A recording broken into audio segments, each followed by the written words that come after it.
இங்க ஒரு வயசான ஒரு வாங்கின லாட்டரி டிக்கெட்டுக்கு பரிசு விழுந்திருக்கான்னு பாத்துட்டு இருக்காரு. டிவில ஒவ்வொரு நம்பரா சொல்லிக்கிட்டே வராங்க. பார்த்தா ஒவ்வொரு நம்பரும் இவரோட டிக்கெட்ல இருக்கிற நம்பராவே இருக்கு. இப்ப கடைசி ஒரு நம்பர் தான் சொல்ல வேண்டியிருக்கு. அதை பார்த்த எமோஷனல்ல இவருக்கு தான் பரிசு கிடைக்கணும் பதட்டத்தோட இருக்காரு. அது ஒரு லெவலுக்கு மேல போகவும் நெஞ்சு விழி வந்து கீழே விழுந்துடுறாரு. இவர் கீழே விழுந்ததுக்கு அப்புறம் தான் டிவில சொல்றாங்க $60 மில்லியன் இவரோட டிக்கெட்டுக்கு தான் விழுந்திருக்கு. அதுக்குள்ள இவர் மயக்கம் போட்டுறாரு. இப்ப இவர் கீழே விழுந்த சத்தம் கேட்டு இவரை பாத்துக்கிறதுக்காக வீட்டுல இருக்கிற 2 நர்ஸ் ஓடி வராங்க. வந்து என்னாச்சுன்னு அவரை செக் பண்ணிட்டு இருக்காங்க. அப்பதான் கூட வந்திருக்கிற இன்னொரு நர்ஸ் அவரோட கையில டிக்கெட் இருக்கிறத நோட் பண்றா. இப்ப இவங்க நினைச்சா அவரை காப்பாத்திட முடியும். ஆனா அதை செய்யாம லாட்டரி டிக்கெட்ல பரிசு விழுந்திருக்குன்னு தெரிஞ்சதும் யாருக்கிட்டே சொல்லாம நம்மள 2 பிரிச்சுக்கலாம் பிளான் போடுறா. ஆனா கூட இருக்கிற லேடி இது நம்ம காசு கிடையாது, சோ இது அவரோட பசங்க கிட்டே கொடுத்தலான்னு சொல்றாங்க. இப்ப இவங்க 2 பேரும் பேசிட்டு இருக்கும்போது டியூட்டியை முடிச்சிட்டு வீட்டுக்கு போற நர்ஸும் திடீர்னு உள்ள வந்துடுறா.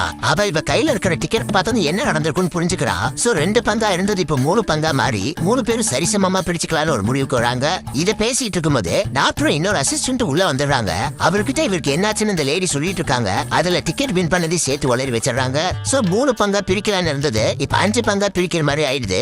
ஆளுக்கு $12 பில்லியன் சமமா பிரிச்சுக்கிட்டு வந்த பணத்தை வச்சு பயங்கரமா என்ஜாய் பண்றாங்க. ஆனா அந்த பணம் வந்ததுல இருந்து ஒவ்வொருத்தரும் மர்மமான முறையில போய் சேர்ந்துடுறாங்க. அவங்க ஒவ்வொருத்தரோட சாவலியும் அந்த தாத்தாவோட பேரு ஏதோ ஒரு வகையில கனெக்ட் ஆயிருக்கு.